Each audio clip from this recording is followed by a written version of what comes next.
Right, we are live. Good morning. Is it Memorex or is it live? Do you know that? I do, but only because I like vintage commercials. Do you know what the date is? Today, Yeah. April 12th. It's 12th? Yeah. All right. So welcome, Thank you. Friday, April 12th. Thanks, Seabass, for being here. I think our major kind of a topic is going to be, we're in the throes of budget. That's why we're kind of both bleary-eyed. We just talked about the budget for a couple hours here, and it's always a weird experience every year. But we've got an Earth Day celebration coming up on the 20th of April, so not tomorrow, but a week from tomorrow. So there'll be something in the Friday letter and the Pine Cone and everything about that, collaborative with the city and with Carmel Cares and our other wonderful volunteer groups. There's a beautiful ad that Ashley put in the paper thanking our volunteer groups today. So thank you, Ashley and Leslie and the Pine Cone for that. And then just a quick note that Merlina Perez, who's our newest police officer, we're going to swear her in.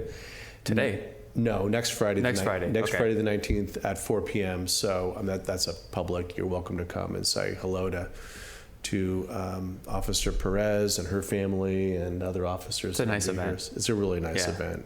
It's really important. It's an important That's here event too. in the chambers. In the chambers. Yep. So that's what I got, buddy, before we talk about budget. Okay, just a couple of quick announcements. So the housing element was adopted this week by City Council, recommended by the Planning Commission, adopted by City Council. That had been sent to the state, and we expect to get our formal letter of certification maybe even today. So we're excited about that. Thanks for everybody that came out and participated. And we talked a lot about the living document concept, so please stay tuned. Over the next 8 years, get involved as we implement the housing element, which is a living document, and we see where certain parts of it produce more or less housing units in town. Yeah, we have some homework. I mean, we're on the street all the time talking to business owners, and council asks us to talk to the houses of faith in the community about housing opportunities. So it's really right up our bailiwick about outreach and education and opportunities. Yep. And then other public meetings, we had a regular planning commission meeting this week as well. A couple of big ticket items on there. The Hoff's House Hotel was approved. They came back after a concept hearing where the planning commission and the community shared some feedback. There was standing room only in here for the item. So that was approved this week. Now they're on to finishing their construction plans, and we'll be keeping an eye out for their building permit submittal. That's great. Yeah. So congratulations to that whole team. Also at the Planning Commission this week, we had 3 restaurants come in for amended use permits to formalize the expanded outdoor seating that they had on private property, outdoor seating.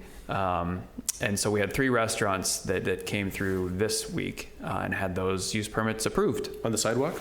Not on the sidewalk, Chip, private property. Oh, private property. Yeah, courtyards. Interblock walkways. Interblock walkways, but maintaining access. That was what the Planning Commission was looking at is the balance of the private property being used for seating, but also keeping that access that's key to those interblock walkways. Yeah, that was we have a council member who talks about that being, I mean, not just from the visual perspective, having them look inviting to continue to celebrate that sense of exploration, right? Welcoming, come in here, not just again visually, but actually drawing people in so that they do walk through the interblock walkways. Yeah. And I think we've got interblock walkways in every commercial block except for 2. Oh, I didn't know that. Yeah. Interesting. Look at you. Trivia. There you go. Good job. Well, that's what I got. And I think, you and I talked about this. We try to do a little educational piece as often as possible. So I think we should do just a quick bit on where we're at in the budget, because I find it interesting, and it's actually one of the most important things we do every year, because that's how we run the city for the next year, starting July 1st. That's when our next fiscal year starts. You and I were talking this morning about the budget, and it's part science. You're looking at numbers, but it's also part art. There's a part where you have to actually know what's going on, not only in your local area, but globally. 100%. Yeah, because we, as you always talk about, one of our, a few of our pillars of our budget rely on those visitors that we see in town. So we need to understand what global travel trends are, local travel trends. People may not realize it, but the fact that Highway 1 has been closed for a long time, coming up from LA, that plays a role in our budget, because people flying in from overseas to LA typically want to drive that coast drive up to see everything along the way, and we include one of those stops. So we've seen less of that traffic when those big slides have happened. Correct. So we think about those things when we're doing the budget. The other thing we do is we get out and we talk to our business owners and find out, you and I are always out there walking around talking to people. We talk to our business owners to find out what they're projecting, either with projects they're going to do that might take a hotel or restaurant out for a while. Yep. What they're seeing in travel trends. But we also talk to our residents to find out what their desires and hopes are for the budget, because those hopes and desires and wants translate to expenses. We have to balance both sides of that budget. Yeah. Expectations, expenditures, expenses. Yeah. I mean, I'm babbling about this. No, you do. No, it's perfect. No, it's you're exactly right. And this time of year, I wouldn't say it gives me anxiety, but I mean, there's a different level of planning. Because it gives you anxiety. I will say it. We read professional journals. What's happening with again, not just the local economy, but really, as you said, I think correctly, the national and international economy, and things like interest rates and elections. Not just local elections, but national elections have an impact on our local budget. So these are all things that we kind of, get into a ball and we talk about these. We'll be pitching the budget in draft to the council on May 7th. Right.